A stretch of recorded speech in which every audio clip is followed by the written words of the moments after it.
Bonjour à tous, merci d'être avec nous dans ce nouveau rendez-vous de l'actualité en ce lundi. Officiellement investi samedi par le RHDP comme candidat à l'élection présidentielle du 31 octobre, le chef de l'État, Alassane Ouattara, a mis en garde contre toute tentative de déstabilisation de la Côte d'Ivoire. On l'écoute. Il faut que certains comprennent, qu'en tout cas, en Côte d'Ivoire, le temps des coups d'État est passé. Le temps d'accéder au pouvoir par accident est passé. À compter de maintenant, ce sont les Ivoiriens qui votent et qui désigneront le prochain candidat, le prochain président. Et ce prochain président, ce sera Alassane Ouattara. Voyez-vous, chers frères, chers compatriotes, moi je travaille tous les jours pour vous. Mais certains sont candidats, alors ça fait 10 ans qu'ils n'ont pas travaillé. D'autres veulent être candidats alors que ça fait 20 ans qu'ils n'ont pas travaillé. Et qu'est-ce qu'ils peuvent apporter à la Côte d'Ivoire? Rien. Allons-y aux urnes. Laissons les Ivoiriens décider. Arrêtons de brûler, d'utiliser les enfants. Arrêtons la violence. À bon entendeur, au RHDP, nous sommes confiants. Nous savons que nous allons gagner les élections. Alors je vous demande de ne pas céder à la provocation. Montrez que nous sommes un parti de paix. Nous n'allons pas céder aux provocations. Il reste un peu plus de 2 mois pour aller aux élections. Allez-y sur le terrain pour préparer les élections du 31 octobre 2020.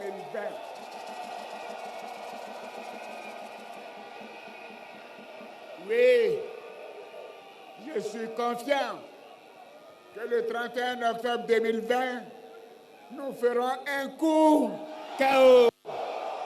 Un coup KO. Vous savez pourquoi? Parce que vous êtes là. Vous êtes là. Le RHDP est le seul parti. Depuis le décès du président Félix Houphouët-Boigny, il y a un bilan qu'il peut présenter aux Ivoiriens. Une marche de l'opposition contre la candidature du président Alassane Ouattara a dégénéré à Divo. Des affrontements ont eu lieu entre populations, des blessés, plusieurs dégâts matériels enregistrés. Le calme est revenu depuis dans la cité du Lodjibois. Léon Brou. Divo, dimanche 23 août 2020. Dans les quartiers comme sur les grandes artères, pas de manifestants ni de groupes d'autodéfense, encore moins de barricades. Encore visibles cependant, des traces de casse ou d'incendie de pneus, véhicules, débits de boissons, restaurants et autres commerces. Aussi à noter la présence renforcée des forces de l'ordre, la reprise de quelques activités dont le transport. On peut donc le dire, le calme est donc de retour à Divo. Il y a une accalmie. Le calme, il faut le dire, reste à être consolidé. Selon le dernier point du directeur du CHS, c'est 32 blessés. Il y a un an qui ont été libérés parce que c'était des blessés légers. Il y a deux qui ont été opérés ici. Il y a 2 ou 3 qu'on a dû évacuer. Ce bilan, le résultat d'affrontements les 21 et 22 août 2020 entre populations, affrontements déclenchés par des rumeurs, suscités vendredi 21 août par une marche de femmes de l'opposition. La cause principale de cette crise, la gestion des rumeurs. On leur donne une information sans chercher à la vérifier et puis bon, on commence à s'agiter. C'est ça qui a causé le problème. À la tête d'une délégation d'élus et cadres du Lodjibois pour plaider le renforcement du vivre ensemble et de la paix, le ministre Amédée Kouakou visite les blessés et rencontre le corps préfectoral, les forces de l'ordre et les différentes communautés. Objectif, apporter la compassion et le soutien du gouvernement aux blessés, inciter au pardon et à la tolérance mutuelle. Au nom du président de la République, au nom de M. le Premier ministre, on souhaite prendre rétablissement à tous les blessés. Ce qui est essentiel, c'est de préserver notre ville. Tous les autres problèmes peuvent être analysés. Mais l'essentiel, c'est que la paix revienne donc à Divo. On a une seule ville qui est Divo, on n'en a pas deux. Nous avons tous l'obligation de travailler ensemble pour pouvoir préserver cette ville et cette région. Dans le sens de la reprise du développement, justement, les chefs de communauté ont reçu ordre d'œuvrer au renforcement de la paix aux côtés du corps préfectoral, instruit également à inventorier les victimes des événements. La Côte d'Ivoire veut freiner la propagation du paludisme, cette maladie infectieuse tropicale qui a tué plus de 1600 personnes en 2019. Le gouvernement ivoirien veut tout mettre en œuvre pour son éradication d'ici à 2030. Par quels moyens? Kader Sogodogo nous en parle dans ce dossier. En 2019, le programme national de lutte contre le paludisme mettait à la disposition du ministère de la Santé et de l'Hygiène publique les statistiques suivantes. 4 777 000 malades du paludisme. La même année, 1641 personnes en ont succombé. Le paludisme se présente donc comme la première maladie à taux de mortalité élevé en Côte d'Ivoire. Ces chiffres, bien qu'étant alarmants, sont en nette amélioration ces 10 dernières années. Un an avant, c'est-à-dire en 2018, la Côte d'Ivoire enregistrait 3013 morts du paludisme. Cette amélioration dans un tableau toujours sombre est à mettre à l'actif des orientations et des objectifs que s'est donné le gouvernement. En termes d'orientation, la prise en charge des malades et surtout la prévention, la gratuité du service pour les enfants de 0 à 5 ans et pour les femmes enceintes. Dans ce dispensaire de Dimbokro, une mère est justement en consultation avec son enfant. Elle fait la fièvre depuis hier. Nous sommes venus pour vérifier, pour voir si elle fait le palu. Ce qui m'a amené à faire le test, c'est que l'enfant est venu avec une fièvre et ça m'a dit qu'il ne se porte pas bien. Donc déjà, dès son âge, il ne peut pas dire exactement ce qu'il a, ce qui nous fait passer à un palu. Donc il faut qu'on confirme. Au CHR de Dimbokro, une heureuse coïncidence. 2 femmes enceintes. Une est médecin et l'autre infirmière. Qui, mieux qu'elle, peut parler de la prévention du paludisme chez la femme enceinte? Moi-même, je prends les médicaments SP. Je dors sur moustiquaire imprégné aussi. Moi, en tant que femme enceinte, agent de santé, je respecte les mesures préventives en dormant d'abord sur moustiquaire imprégné. Je suis aussi les consultations préventives. La prise en charge du paludisme dans les dispensaires et en milieu hospitalier obéit à un protocole bien établi. Il y a un protocole qui est institué par le ministère de la Santé pour les paludismes simples et pour les paludismes graves. Ce protocole-là est mis à disposition au niveau de la pharmacie, de toutes les pharmacies. Et les produits sont disponibles venant de la PSP. Il faut confirmer avant de traiter. Alors lorsque on a fini la confirmation, s'il s'agit de paludisme simple, on a dans notre directive 3 types de traitements. Alors pour le paludisme grave, on a aussi en première intention l'artesunate injectable et puis il y a d'autres types de protocoles avec l'artéméter.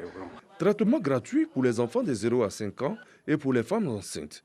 Disponibilité des tests de paludisme gratuits et des traitements à moindre coût pour les autres. La Côte d'Ivoire sort le grand jeu. Aujourd'hui, il est question d'éradiquer le paludisme d'ici 2030. Distribution gratuite de moustiquaires imprégnés, campagne de démoustication, le pays est au front. L'Organisation mondiale de la santé a annoncé que l'Argentine et l'Algérie n'ont pas recensé de nouveaux cas de paludisme depuis 2013. Ces 2 pays ont donc officiellement mis un terme à la transmission locale de cette maladie et se sont vus octroyer le statut de pays exempt de paludisme. La Côte d'Ivoire veut s'inspirer de ces exemples en favorisant des actions continues pour empêcher la transmission du plasmodium. Région d'Unzi, Indénié Douablin, Sakassou, Nation, Le Bélier, etc. Le programme national de lutte contre le paludisme serre les taux. très bientôt, nous allons faire la campagne de masse de moustiquaires imprégnés d'insecticides qui va se dérouler en 2021, précisément dans le mois de mars. Nous aurons un peu plus de 18 millions de moustiquaires qui seront donc distribués à toute la population en Côte d'Ivoire. Dans son ambitieux programme d'éradication du paludisme, la Côte d'Ivoire peut compter sur les partenaires au développement. L'USAID, depuis 2018, octroie au pays plus de 12 milliards de francs CFA pour la lutte. D'autres partenaires techniques financent des activités de recherche. Des moyens pour gagner le combat restent l'adhésion des populations qui offrent gîtes et couverts aux moustiques vecteurs de transmission. L'assainissement de l'environnement sera certainement pour beaucoup dans la victoire sur le paludisme. Le défi est lancé. Fin des paris 2030. La Côte d'Ivoire en partage un fragment de mémoire. C'est le nouveau livre de l'ancien directeur général du groupe Fraternité Matin, Jean-Baptiste Acrou, à travers son œuvre, dit non au manichéisme et exhorte les journalistes à abandonner les positions partisanes dans l'exercice de leur métier. On fait le point avec Issaïo. Jean-Baptiste Acrou, ancien directeur général de Fraternité Matin, après une dizaine d'années, est de nouveau dans les librairies. Après son premier ouvrage, Mots et mots, il se signale avec le livre La Côte d'Ivoire en partage, fragment de mémoire. Il faudrait arriver à nous départir d'un manichéisme que je n'aime pas. Les bons ne sont pas d'un côté et les mauvais de l'autre. Parce que quand quelqu'un arrive et qui veut continuer ce que l'autre a commencé, oh, il est en train de terminer les projets de notre champion. Alors, s'il vient aussi qu'il abandonne, quelque chose a été commencé et on laisse ça en rade, ce n'est pas bien. Il faut qu'on se mette dans cette logique-là, que le pays nous appartient à nous tous. Nous devons donc nous entraider. À travers cet ouvrage sorti au mois de mars 2020, Jean-Baptiste Acrou interpelle les journalistes en leur demandant d'être à équidistance des chapelles politiques. Nous devons faire preuve de discernement pour que nous soyons ceux qui envoient les passerelles, pour qu'on se retrouve pour le bien-être de la Côte d'Ivoire et de nos enfants. Divorce intra- et interparti, refondation du RHDP, Rassemblement des Ufotistes pour la démocratie et la paix, Soro blackisté, fragilisation et éclatement des partis politiques sont entre autres des sujets contenus dans cet ouvrage de 9 chapitres. Dans le reste de l'actualité au Mali, la junte au pouvoir souhaite qu'un organe de transition dirigé par un militaire soit mis en place pour une période de 3 ans et accepte que le président déchu, Ibrahim Boubacar Keïta, retourne à son domicile. C'est ce qu'a indiqué hier une source au sein de la délégation de la CEDEAO à l'issue du 2e jour de négociation avec la nouvelle équipe au pouvoir à Bamako. On termine avec du football, Ligue européenne des champions. Le Bayern Munich sur le toit de l'Europe. Les Bavarois remportent leur 6e Ligue des champions en battant le Paris Saint-Germain 1-0 hier à Lisbonne. Le Français Kingsley Coman est l'unique buteur de la soirée. Merci de votre attention. C'est la fin de ce point de l'actualité. Paix dans vos foyers.